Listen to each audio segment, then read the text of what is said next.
Ce pays, qui ne possède pratiquement pas de route, inaugure son Boeing 747 piloté par un équipage français. Le féticheur est là qui chasse les mauvais esprits du chemin d'El Hadj Omar Bongo, président de la République gabonaise. L'Afrique reste l'Afrique.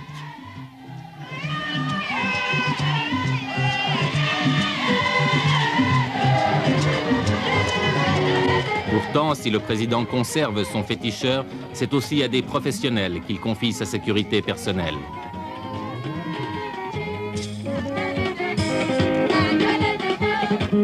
Comme dans la plupart des États africains, un parti unique, le Parti démocratique gabonais, dont les groupes d'animation sont de toutes les fêtes.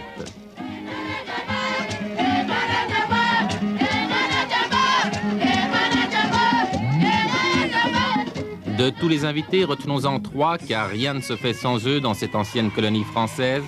L'ambassadeur de France, M. Maurice Delaunay.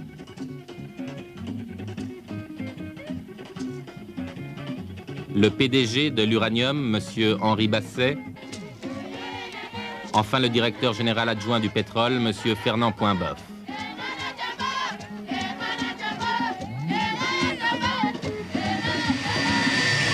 Le Gabon résiste mal à l'ivresse de ses richesses.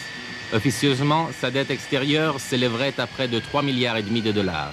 Ce Boeing lui coûtera 125 millions de francs suisses, mais le prix du prestige n'effraie pas le président Bongo, fervent adepte du libéralisme économique, qui a délibérément choisi la voie occidentale pour le développement de son pays.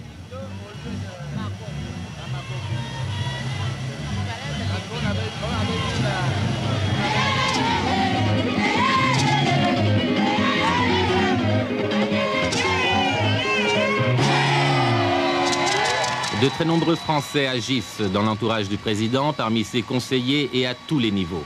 Ainsi, à la tête de la garde présidentielle se trouvent le général Martin et le général Bettencourt, deux anciens de l'armée française.